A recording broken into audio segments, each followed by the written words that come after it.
last trip around the Inside Politics table so our reporters can get you out of the big political news just ahead. Maggie Haberman.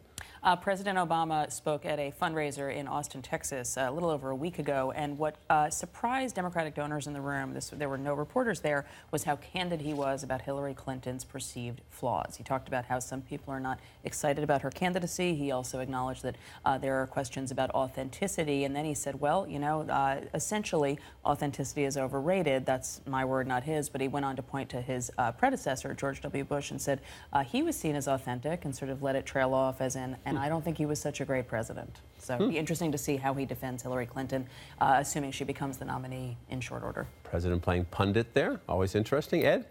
So, John, Marco Rubio now out of the presidential race, and of course the focus in Florida now turns to replacing him in the U.S. Senate. Of the 34 Senate races this year, Florida promises to be one of the most competitive and expensive. Two Democrats, Patrick Murphy and the great Alan Grayson, fighting in a primary there. Murphy expected to pick up the support of former Senator Bob Graham this week. And on Tuesday here in Washington, a bunch of Rubio's former financial backers expected to hold a rally or a fundraiser for Carlos Lopez Cantera, who's the lieutenant governor, Rubio's preferred pick. This fight will continue through August 30th when there's a primary, and then, of course, on to November. But again, expected to be one of the most competitive Senate races of the year. And he insists, even though he could still do it, he's not getting back in, he says. MJ? There's been a lot of focus on the evangelical vote this cycle, and frankly, I think a lot of people have been surprised at how well Trump has been doing with the evangelicals. I think it is worth pointing out that there is a little bit more of a struggle for Trump among, within states that have a different kind of conservative Christian constituency. Remember that Trump lost Idaho and Wyoming.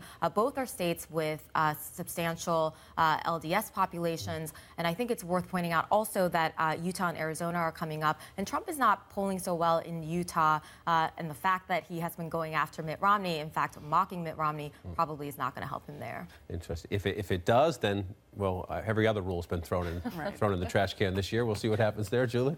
I'm heading to Cuba in a few hours with President Obama on a trip that is quite historic for this diplomatic opening, but there's also some political maneuvering happening here. President Obama is trying to do all he can with this trip to ensure that the opening with Cuba stays permanent no matter who is elected in November. He'll be traveling with a contingent of American CEOs, some of whom are going to be announcing new business deals in Cuba or looking to form new business partnerships. The idea is that if a Republican is elected president and tries to close off the opening with Cuba, they wouldn't be just taking away an Obama priority. They would also be hurting American businesses. Suddenly, that may not look so favorable for a Republican. Need anybody to carry your bags? Come along. It's going to be fun. Let's go. I'll close with this. John Kasich's team says fundraising is way up since his Ohio win last week, but they can't deny the math. Governor Kasich would need 108% of the remaining delegates to clinch the nomination before the GOP convention.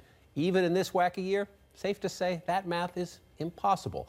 But Team Kasich believes it can justify staying in the race and trying to position the governor for an open convention as long as he keeps amassing delegates. So getting some from Utah Tuesday is essential, which is why Kasich campaigned there this weekend, ignoring Ted Cruz's complaint that keeping him under 50%, that's the winner-take-all threshold, would only help Donald Trump get more delegates. The Wisconsin primary in 2 weeks could be the next big test. Yes, Kasich aides talk up the governor's chances in states that vote in late May, like Pennsylvania, Rhode Island, and Connecticut. But they also acknowledge that if Kasich gets shut out in Utah and then has a weak showing in Wisconsin, his rationale for staying in, well, will be seriously undermined.